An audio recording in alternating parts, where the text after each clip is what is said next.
நமஸ்காரம். உங்கள் அன்பிற்கும் அபிமானத்திற்கும் ஒரு வித்யாபுத்திரன் வி.ஆர். ராஜா கொளத்தூர்ந்து பேசுகிறேன். ஸ்ரீ மாதிரி நமக. இதனுடைய 1236வது வீடியோ. இந்த வீடியோவில் என்ன பார்க்க போகிறோன்னா, ஸ்ரீ சிவ மகாபுராணத்துலேருந்து ஒரு கதை ரொம்ப இன்ட்ரெஸ்டிங்காக இருந்தது. இதுக்கு நானும் பேசலை அதை பற்றி. ஸோ அதனால் just I want to cover this story to today. ஆனந்த ஹரிகரன்னு சொல்லுவான், பாகவதம் இந்த மாதிரி சிவ மகாபுராணத்தில் கதையை சொல்லுங்க மாமா, people are interested to know about இட்னுவான்.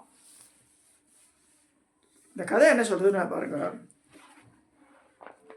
சதருத்ர சம்ஹிதை சிவபுராணத்தில், Sri சிவ மகாபுராணத்தில் சதருத்ர சம்ஹிதைன்னு ஒரு சாப்டர் வருது. அதில் வந்து என்னென்னா, சிவபுராணின் ஸ்ரீ கிருஷ்ண தரிசனம் என்ற திரு அவதாரம், கிருஷ்ண தரிசனம் அப்படின்னு ஒரு அவதாரம் இருக்குது ஈஸ்வரந்து. அதை பற்றி பார்க்க போகிறோம். நந்தியம்பெருமான் சொல்கிறார், சனத்குமாரருக்கும் நந்திகேஸ்வரருக்கும் உண்டான டிஸ்கஷன். பிரம்மாவுடைய மானச புத்திரர் 4 பேர், நிறைய பேர் இருக்கா, பிரஜாபதியெல்லாம் அவரோட புத்திரர்கள் தானே. சனகர், சனந்தனர், சனாதனர், சனத்குமாரர். சனத்குமாரர் தான் வந்து பரமேஸ்வருக்கு வரம் கொடுத்து முருகப்பெருமான அவதரிக்கிறது சொல்லியிருக்கு. ஸோ இந்த சனத்குமார்கிட்ட நந்திகேஸ்வரர் பேசுகிற மாதிரி டிஸ்கஷன் கோஸ். சனத்குமாரா, பகவன் ஸ்ரீ சிவபெருமான் எடுத்த உயர்ந்த திரு அவதாரத்தின் பெயர் கிருஷ்ண தரிசனம். இதில் நபகன் என்ற மன்னருக்கு ஆன்மீக அறிவூட்டியை பற்றி நிகழ்ச்சி சொல்லப்படுகிறது. இந்த நபகன்றது யார்? இதே எப்பொழுது உனக்கு தெளி கூறுகிறேன், கவனமாக கேள். சிராத்த தேவ மனிதன் மூத்த புதல்வன் இஷ்வாகு. இஷ்வாகு வந்து நமக்கு தெரியும். இஷ்வாகுவின் 9வது மகன் நபகன்.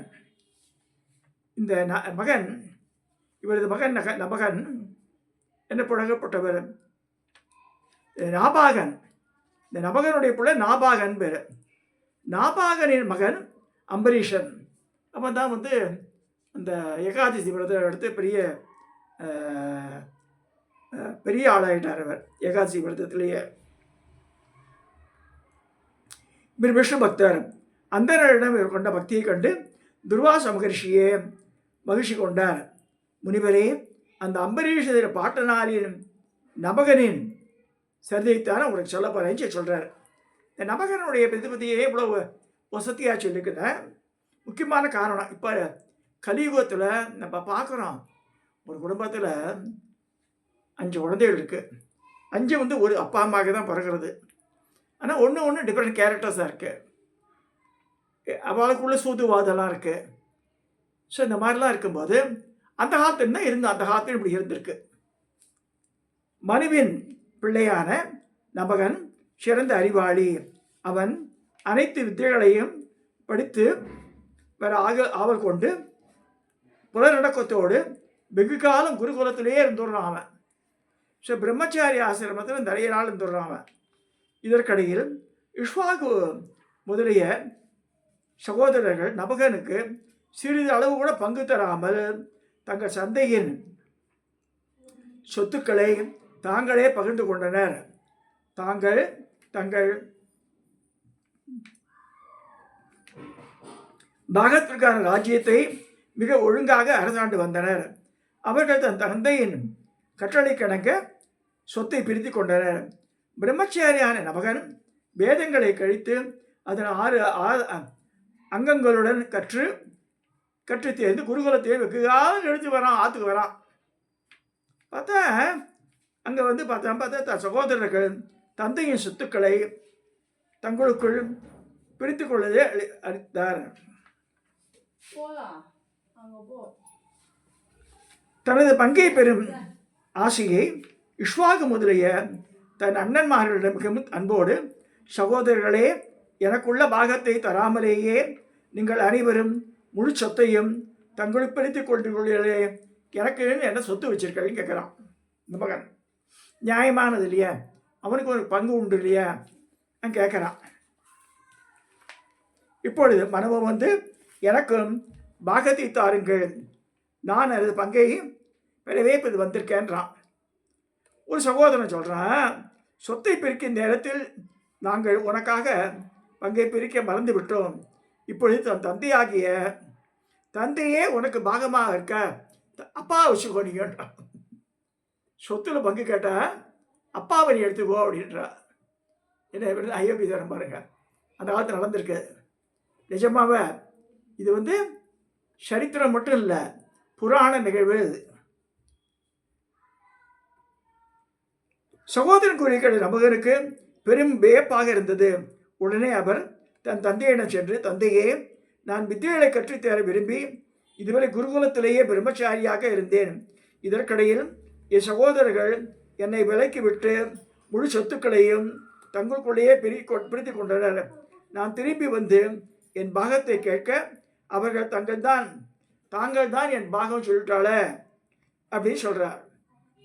ஆகவே நான் தங்களுக்கு பணிபடை செய்ய வந்துள்ளேன் என்று அப்பாட்ட போய் சொல்கிறான். பாருங்க, சின்சியராகவே அந்த பையன் நம்பகரை சொல்கிறான். அப்பாட்ட போய், உங்களையே எனக்கு கொடுத்துட்டேன்றாவா, எனக்கு எழுத்து பேச தெரியல, அதனால வந்து உங்களுக்கு நீங்கள் என்னென்னலாம் சொல்கிறோளோ அந்த வேலையெல்லாம் செய்கிறேன்னு அப்பாட்ட போய் சொல்கிறான்.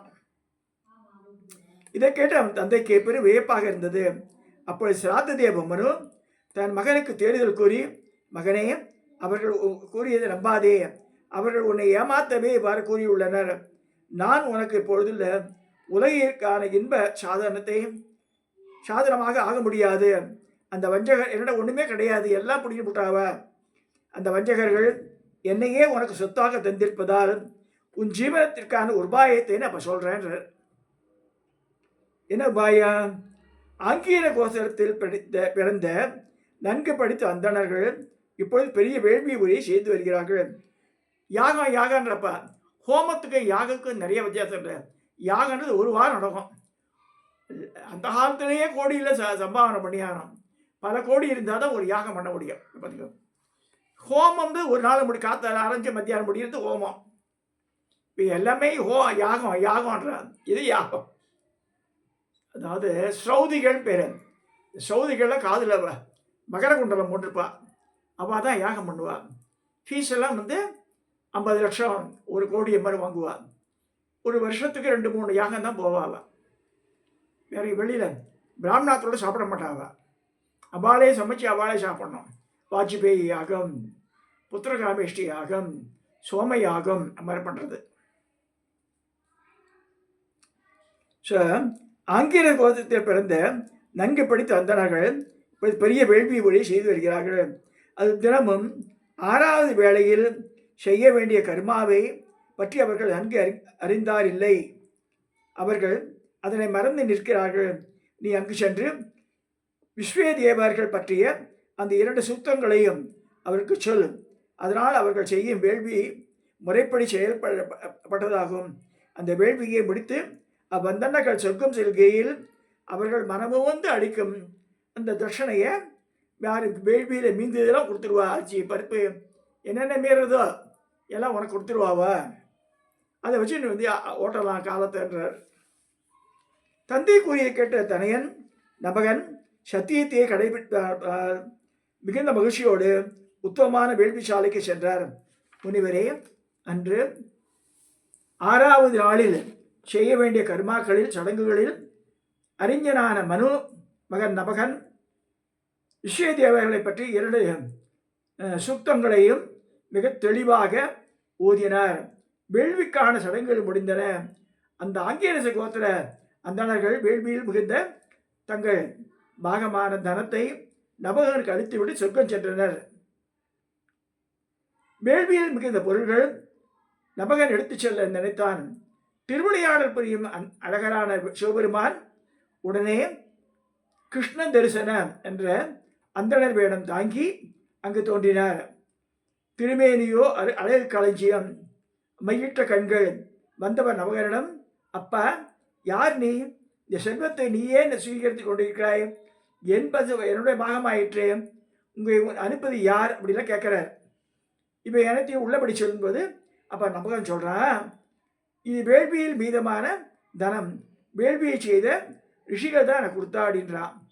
ஆகவே இது எனக்கு என் சொத்தம் அல்லவா, இதனை எடுத்து செல்வதை நீங்கள் எவ்வாறு தடுக்க முடியும் கேட்குறான். அப்போ கிருஷ்ண தரிசனம் சொல்கிறார், அப்பா நம்ம இருவருக்கமான சச்சரவில் உன் தந்தை சாததேவ தான் வந்து தீர்ப்பு சொல்லணும். நீ அவரிடம் என்று அனைத்தையும் சொல்லும். அவர் என்ன தீர்ப்பு சொல்கிறாலோ அது பிரகாரம் நடந்துக்கலான்றார். வந்தவர் கூறியதை கேட்ட நபகன் தந்தையிடம் சென்று அவர் கூறிய அனைத்தையும் அப்படியே சொன்னார். இதை கேட்டது சிராத்த தேவ மனுவுக்கு முன்பு நடந்த நிகழ்ச்சி ஞாபகம் வந்தது. உடனே சிவபெருமானது திருவடி தாமர்களை மனதில் சிந்திப்பதாக ஆழ்ந்தார். அப்பா சிராத்த தேவ மனு சொல்கிறார் பிள்ளைகிட்ட, அப்பா வேள்வியில் மீதமான செல்வத்தை நீ எடுக்காதே, உன்னை தடுத்தவன் சாட்சா சிவபெருமானே, ஏனெனில் இந்த பிரபஞ்சத்தில் உள்ளவை அனைத்தும் அவருடையதான். அதனால் வேள்வியில் கிடைக்கப்பட்ட செல்வத்தில் அவருக்கு விசேஷமான அதிகாரம் உள்ளது. வேள்வியில் மீதமான பொருள்களும் ருத்ரனுடையதே, ருத்ரபாகம் தான் சொல்லுக்கு. ஆகவே வேள்வியில் மீதமான அனைத்து பொருள்களையும் எடுத்துக்கொள்ளும் அதிகாரம் சர்வேஸ்வரான சிவபுரானுக்கு மட்டும்தான் இருக்கு, வேற யாரும் எடுக்கக்கூடாது. அதை அந்த பொருளை மற்றவர் அவர் விரும்பினாதான் மற்ற வார்த்தைகளான்றார். உனக்கு அல்புரிவிக்காக பகவான் அம்மாதிரியான திருமேனி தாங்கி இங்கே வந்துள்ளார். நீ போய் அவருடைய வணங்கி அவரை மனதை குளிர செய், உன் தவறுக்காக மன்னிப்பு கேளுன்றான். அதே மாதிரி நபகனும் தந்தையின் கட்டளை ஏற்ற நபகன் திரும்ப சென்று சிவபுராணனை வணங்குறான். என்னப்பா என்ன உங்கள் அப்பா சொன்னார் கேட்குறார் அவர். இருக்கரங்களுக்கு கொப்பிய வண்ணம் மகேஷா விண் மண் பாதாளம் என்ற மூவுலகங்களும் தங்களுடையதே. அப்படி இருக்க வேளையில் மீதமான பொருட்கள் தங்களுடையது என்பது ஐயமேது. சந்தேகமின்றி இந்த வேள்வியில் மிகுந்த பொருள்கள் அனைத்தும் தங்களைத்தான் சேரும் என்பது என் தந்தை தீர்ப்பளிக்க அளித்தார். இறைவா, நாம் உண்மையை புரிந்து கொள்ளாத ஏதோ பிரமையில் தப்பு பண்ணிட்டேன், நானே என்னை மன்னிச்சிருங்கோ அப்படியே நமஸ்காரம் பண்ணி நான் பெரிய குற்றம் பண்ணிட்டேன்றான். தங்கள் திருவிழை விழுந்து வணங்கி என் தவறுகளை மன்னித்து வேண்டும், கருணை கொள்ள வேண்டும் என பலமுறை வேண்டினான். பின் அங்கு வந்த சாததேவர் மனுவும் தன் தவறுக்கு மன்னிக்க வேண்டி துதித்தார். அப்போது கிருஷ்ண தரிசன நபகனை கருணையோடு பார்த்து புன்மரோடு பதிலளித்தார். நபகனே, அறநெறி தவறாது உன் தந்தை கூறிய தீர்ப்பு தான் சரியானது. நீயும் உனது இயல்புக்கேற்ற உண்மையே பேசினாய். ஆகவே நான் மகிழ்ந்தேன். தொன்று தொட்டு வரும் பிரம்ம தத்துவத்தின் ஞானத்தை இப்பொழுது உனக்கு தருகிறேன். இப்பொழுது வேள்வி மிகுந்த அனைத்து பொருளையும் நீயே எடுத்துக்கொள். இத்தனையும் நீயே எடுத்துக்கொள். உலகில் மயங்காது இன்பங்களை நுகர்ந்து பின் என்னை வந்து அடைவாய் சொல்லி பரமேஸ்வரர் அவனுக்கு அருள் பாலிக்கிறார். இவ்வாறு உள்ள இறைவன் அனைவரும் பார்த்து கொண்டிருக்கும் பொழுதே மறைந்தருளினார். சாததேவரும் தன் மகன் நபகனுடன் தன் இருப்பிடம் சென்றார். நபகனும் இவ்வுலக இன்பங்களை எல்லாம் நடைப்படி நுகர்ந்து முடிவில் சிவபதம் சென்றார். சனத்குமாரரே, ஸ்ரீ கிருஷ்ண தரிசனம் என்ற இந்த திரு அவதார கதையை இதுவரை கூறினேன். இந்த கதையை படிப்பவர்களும் கேட்பவர்களும் விரும்பிய பலன்கள் அனைத்தும் அடையலாம் சொல்லி முடிக்கிறார். யார்? நந்திகேஸ்வரர். இங்கே காலையில் ஒரு வருத்தமான சிவசகசநாம சொன்னால அதனுடைய தாற்பயம் புரிஞ்சிக்காம இல்லை விஷ்ணுதான் வசதியானவர் இப்படிலாம் எதையோ கமெண்ட் எழுதுறான், எல்லாம் ரிமூவ் பண்ணிட்டான். அதெல்லாம் அதை கூட ஜீரணத்துக்கு கூட ஜனங்களுக்கு புத்தி இல்லை. விஷ்ணுவை மட்டும் சொல்ல, நல்லா புரிஞ்சுங்க. உலகிற்கே அப்பா அம்மானது பரமேஸ்வர பார்வை தான். No dispute on that, no second thought on that. அதனால் வந்து விஷ்ணு மட்டும்லாம் சொல்ல, இந்த பஞ்சாயத்து பூஜையில் எல்லாம் வந்துடுறா, புரியுதா உங்களுக்கு? அதனால் நம்மளுடைய குறிக்கோள் வந்து சிவ விஷ்ணு அபேதத்தை கடைப்பிடிக்கணும், பேதத்தை கடைப்பிடிக்கக்கூடாது. உன்மூர்த்தி துவைத்தம் அத்வைத்தம் வசிஷ்டாத்வைத்தம் இதெல்லாம் சயின்டிஃபிக்கலி ப்ரூவ்டு எதுன்னு கேட்டால் அத்வைதம் தான். 2 அல்ல 1 தான் ப்ரூவ் ஆச்சு. சில பேர் கோமா ஒரு வைஷ்ணவாளுக்கெல்லாம் ராமானுஜ தியரியில் ஃபெயிலியர் தியரி தான். இது கதவை சாப்பா போட்டுங்க சாமி உள்ளே இருக்கான்னு என்னது இது சர்வே வியாபின்னு சொன்னால் எல்லாம் பார்த்துட்டு இருக்குது. ஸோ விஷ்ணுனாலே அதான் அர்த்தம். ஸோ இப்போ வந்து என்ன நினச்சிக்கிற, ஜீவாத்மா பரமாத்மா தனித்தனியெல்லாம் அதை அடையிறது கிடையாதுலாம் கற்பனா சக்திகள். நம்ம இதுக்குள்ளேயே இருக்குது சுவாமி. அகம் பிரம்மாஸ்மி அதை இந்த 4 சொல்கிறாள் வேத வாக்கியங்களில், முக்கியமான மகா வாக்கியங்களில். இதில் கூட சபரிமலையில் போனால் என்ன போட்டிருக்கான் பாருங்க, பிரஜானம் பிரம்மா, தத்துவமசி, அகம் பிரம்மாஸ்மி, இதெல்லாம் மகா வாக்கியங்களில் வந்துடுது.